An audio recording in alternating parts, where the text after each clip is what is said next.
আপনার জীবনে কি এমন মানুষ আছে যারা মুখে বলে তোমাকে ভীষণ ভালোবাসি, কিন্তু পেছনে অন্য কথা বলে? হাসি মুখে কাছে আসে, কিন্তু মনে অন্য উদ্দেশ্য থাকে। আজকে এমন কিছু চিহ্ন বলবো যেগুলো দেখলেই বুঝতে পারবেন কার মুখোশ আছে আর কার মুখোশ নেই। প্রথম চিহ্ন হলো কথা কাজে কোনো মিল নেই।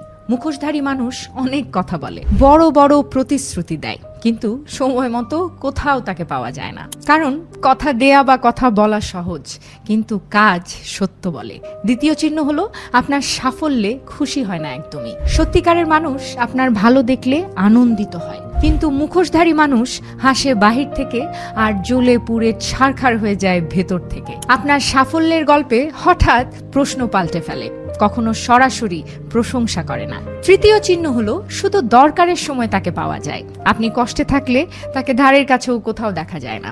আপনার কাছে কিছু চাই বলে সে হাজির হয়ে যায়। এই মানুষগুলো আপনাকে আসলে ভালোবাসে না, আপনার সুবিধাটাকে ভালোবাসে। তাহলে করণীয় কি? করণীয় হলো দূরে সরে যাবেন না একদমই, শুধু চোখ খোলা রাখুন। মানুষকে তার কথায় নয়, তার কাজে বিশ্বাস করুন। সময় নিন, কারণ মুখোশ কখনো বেশি দিন টেকে না। এক সময় খুলে তাকে যেতেই হয়।